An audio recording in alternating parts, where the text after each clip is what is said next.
Welcome to Engaging Aging with Erin and Lauren. Join us as we share laughter, tears, and demystify the realities and silver linings that occur later in life. Welcome back. It's Erin and Lauren. Today's episode, we're going to be talking about analysis paralysis. Erin, we always say an informed decision is the best decision, but sometimes we can become so overloaded with information that we just become so paralyzed by it. Yeah, it's interesting. You would assume that the more information, the better when it comes time to making a major life decision. But it's not always the case. The reason being, you hear me talk a lot about ageism in America, the underlying challenge of why our country, in this country, people are in crisis, having to make really big decisions with limited information. It's because we don't embrace aging. We don't talk about it. We don't have the resources needed. Mm-hmm. And there are some people that find themselves in the opposite position. Maybe they're proactive, and so they're researching options far before the need. And so you don't know what you don't know. And if you don't know what you need, you'll look at everything, and then you get stuck. It's like, have you ever gone to the candle store? Oh, and you yes. you sniff, or even the hand, the hand lotion and soap store, and you sniff 1,000 scents, and then you're like, hold on, which one did I like? Which one was that? And you're going back to them again, and then again, and narrowing it down and going back again. It's too much, but then they say sniff like a coffee. I think it's coffee beans or something. Really? It cleanses your nasal palate. Palate. This is what we ask our clients to do: break, stop. Take a minute. We should get some coffee beans in the office as an analogy. But take a minute, clear your brain, and we need to start from scratch to see. It's like backwards planning. We've talked about this in a previous episode. If you don't know what your end goal wishes are, then you can't put a plan together how to get there. So if you don't know what you're looking for, what's most important to you, how to ask the questions of these options, it's a moot point to start calling on them. We recently had an adult daughter client visit us at the office to discuss options. And when I asked where she's already gone and what she's looked at, I was blown away. She'd been all over the state, all over Eastern Massachusetts. She had been looking at purchase communities, buy-in, continuing care, retirement communities, rental independent living, rental assisted living. And I stopped her. I mean, halfway through her description and said, what are your parents' needs? Are they involved in the process? What's most important to them? We're putting the cart way in front of the horse by looking at options before gaining clarity on what the needs are. And it was shocking to me that she was surprised by that statement. Like, no one had said that to her yet in this process. It's interesting because I think a lot of clients that I talk to, or people that I hear from, they think that when you're moving into a community like this is just the end, right? You're moving there to die, not necessarily all of the things that these communities can offer. So when I talk to clients and I talk to other people and educate them on what's out there, there's not a one-size-fits-all option. And I always say, and I don't know if it was you or somebody else, picture a speedometer, right? All the way on the left-hand side are your very active communities. You don't need a lot of care. And then all the way on the right-hand side, I don't know what mileage that goes up to, but are your bridge to a skilled nursing facility. And in between is a world of gray. Like, you never know until you get very clear on what your needs are, what your wants and desires are for your future, to be able to help you find that right community. So what I'm hearing from you is this daughter got caught in a web of you have a need, and they just started sending her to places versus taking a minute and really getting clear. Yes. On how do we start? But here's the bold question for you. I'm curious to know if you asked her, like, have they even met with a financial planner to know what they can afford based on buy-ins versus monthly rentals? You take that one step further. Not only have they not met with a financial planner, she's not their decision maker. These are able-minded older adults who she has no idea what their finances are because she's never needed to know. And honestly, I don't know if she needs to know. They are Yeah. able. So my first question was, are your parents engaged in this process? Do they, are they on board with looking at options? Why are you running around like a chicken with your head cut off, looking at a million places that may not be relevant or even an option for them? She needed to be given the gift. I think the adult daughter guilt and seeing changes in her parents and feeling like she needed to be proactive is what was driving her. Yeah. She needed someone to say, time out, you don't need to be doing all this. Let's engage your parents directly, hear what's important to them, figure out their finances, and then put a path forward. The good news is we did that approach, and it has all fallen into place. But one thing I want to talk about when I think about analysis paralysis, I think about the detriment of a list. So in our industry, in elder care, you often hear about, I gave a family a list of 5 home care agencies or 8 local assisted living communities or 5 movers or whatever. Lists create analysis paralysis. People do not know what they don't know. What do I ask these places? What makes these places different? How should I go about touring them or interviewing them? Lists are not helpful. What's helpful is really getting to know the needs of someone and then making really targeted recommendations to meet those needs. It's like if we walked into a makeup counter and someone started putting red lipstick on us. We'd look pretty damn good. Well, you look good in red lipstick. I don't know. I get nervous. But I don't like red. Well, Yeah. I didn't know that because you didn't ask me. Don't put something on someone that may not fit. Or people say, I'm sure you've had this question, well, where do you recommend? Where's your favorite place? It has no meaning what I like, need, or want because What it's I different from hear you. a lot of is my friend's mom went through the same situation years ago. She went to this community and she hated it. Or she went to this community and loved it. And that's great, but it's not always going to be the same thing for your mother or your loved one that you're looking for because everybody's wants and desires are so different. So I think analysis paralysis comes through from what society and everybody else is telling us is the right or wrong thing too, when it could be very different experience for someone else. It also, and it derails you. So we all wake up every morning with only so much energy in our reserve. Every single human wakes up with a certain amount of finite energy for the day. Where we're choosing to spend that energy is really impactful and powerful because we're going to burn out. So if I'm spinning my wheels all over the place, energetically looking at options that aren't a good fit, when it comes time to actually executing a plan or really getting things done, I'm burnt out.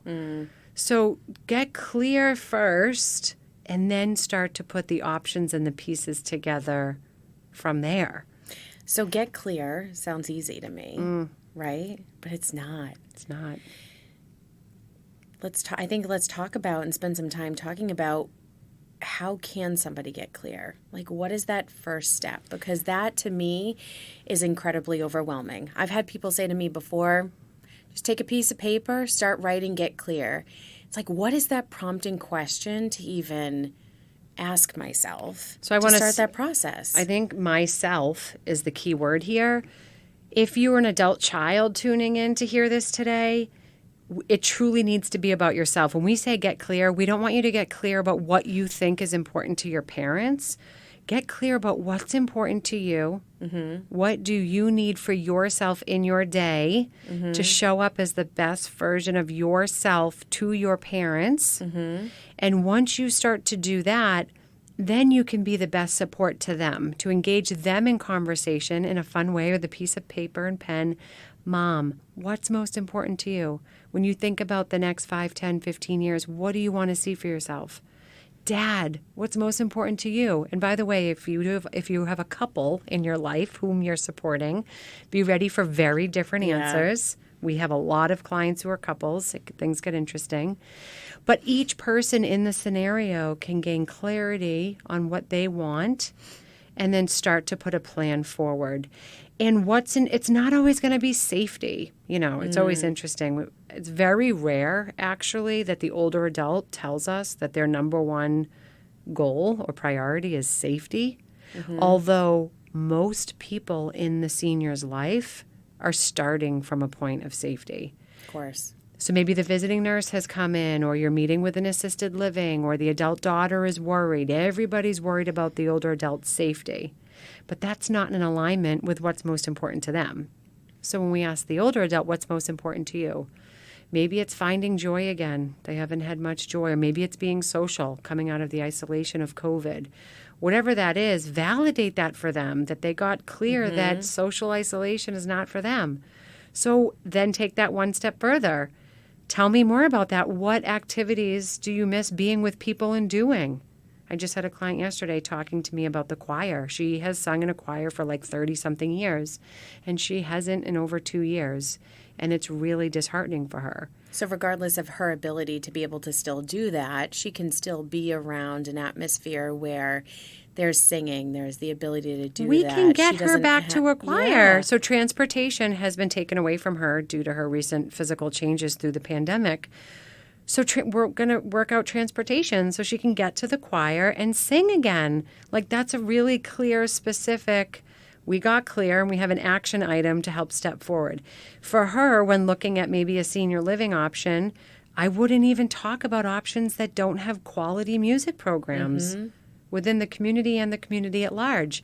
That's an analysis paralysis of looking at too many options that don't offer the specific need for that individual's needs. When we have someone who has a progressive diagnosis, maybe it's a Parkinson's diagnosis, we know that there's going to be a progression of need.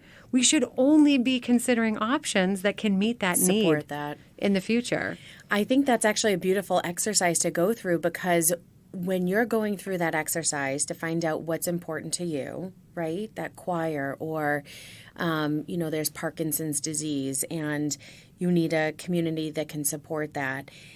There's a way that you can take that, what you just learned about your mom or your dad or about yourself, and you can go to a community and you can ask a question. Tell me a little bit about, or tell me a situation where a client came in that loved being part of a choir. What was that experience like for her? It's allowing them to answer that so that they don't just say a yes or a no answer to, yes, we have music. Yes, we have a choir. Build that out for me a little bit more. Like, is that actually an active program that is here at that community? If you do that 4 or 5 different times and you're not getting the answers that you need, you know that you don't need to continue that conversation anymore with that community. It's probably in your gut going to feel like it's not the right place for you to be, and that's okay. I think the analysis paralysis also comes when we're getting hit with all that our community can offer, but we're not getting very granular and focusing in on what's important to that person that's on the other side of us. I think that's a great point. And are you asking the questions of the right person within that community? So if we have a programming question about musical programs in a community, we best be talking to the program director that's managing the programs, not the salesperson. Or sitting through that. Like, we can hear from somebody that, yeah, we have a great music program, but does it live up to what your expectation was? We're going to come and participate in that program to make sure it really is part of it. Second to that, sometimes with the people who like analysis, they want to have documents and information, they're coming to the tour with a checklist and making sure that they're crossing all their T's and dotting all their I's and getting all the information. But that is analysis paralysis to me right there. They're not present. Yeah. Are you paying attention to... Do people look happy and engaged? Are they well kept? Does the food taste good? When your head is in a clipboard, so focused on getting your quote-unquote information, are you actually able to take it all in and absorb it? I always say the first 1 or 2 visits of a community, just be present. If you're putting your toe in the water and it feels good, at the 3rd or 4th or 5th visit, then you can get out the clipboard and ask all the pertinent questions. But just be present. Don't get so caught up in the minutia of details that you're missing the big picture. Yeah. Does that make sense? It makes total sense. And I think a lot of times, too, we can easily forget that it's okay to visit that community multiple times. Yes. You don't have to go once and make that decision. Not only is a you huge shouldn't decision to make. And it's okay to ask multiple questions. It's okay to sit through a music program and then go back again and go back again, then go back for dinner and, see what happens at night. We encourage that all of the time. And I think that becomes part of self-advocacy and advocating for somebody else too, which we'll talk about in another episode. But yeah, all the information that is at our fingertips is a lot. And it's how do we disseminate through that? But then how do we put it into action? And I think it's the same with home care. If you're choosing to stay home, you better have a trial run with that home caregiver to make sure it's a good fit, personality-wise, ability-wise, language-wise. We don't take a minute. Like if we're so busy looking at all of these different options, we don't have the time to go deep into any of them. What if we narrow down to one or two and then go granular, then get really deep versus visiting 12 just to feel like we checked all the boxes? I don't think that's ideal. It's coming to my mind too. I feel sometimes we can become such robots to what we're trying to understand and navigate, right? We're consuming all of the information. But to your point, when we just take a breath and we take a minute and we get very clear, in those moments when we're in those communities or we're interviewing the home care agency, instead of being attached to that clipboard, you're then more in tune to what your gut is telling you. And that's so strong too. To be able to make that decision and know that that's a good decision. And you may have to make some changes along the way. Right? We have no crystal ball for what's going to be the perfect scenario, but you're going to be smarter and more at ease, I think, with making those decisions because you've done the work beforehand. So maybe that checklist, if you are a checklist type person and you do want a lot of information, which, by the way, are typically the people who end up in analysis paralysis, change your checklist. Did I have a good gut feeling? Yeah. Versus, what's the notice period, for example? Did people seem engaged and happy? If you need that checklist to feel like you're checking all the boxes, make sure they're the pertinent boxes that actually make sense to increasing someone's quality of life in a community. Curious enough to go back or have another conversation? If you're not, I say it's done. You need to meet all the players. You need to go at different times of the day. You need to try the food. If you're hiring a home caregiver because you need food cooked for you, you need meal preparation, you best be trying their cooking before. I'll tell you right now, that's a big must-have for me later in life. I love to eat and I love to cook. And if someone will be doing that for me, the food better be good. I'll tell you that. I just want to say, too, as we kind of wrap up this conversation, and we could talk about this for a really long time, you don't have to go at trying to navigate these decisions by yourself, too. There's a lot of professionals that are out there that have had experiences that can help you get clear on what questions to ask. Because it's a lot of information. It's difficult to go through and focus in on what's going to be important to you. Agreed. It's a pleasure to be here with you today. I always love these conversations. Yeah. Thank you. Thank you for joining us today. To continue the conversation, follow us on social media at Dovetail Companies or visit us online at dovetailcompanies.com. And remember, change can be difficult. Aging doesn't have to be.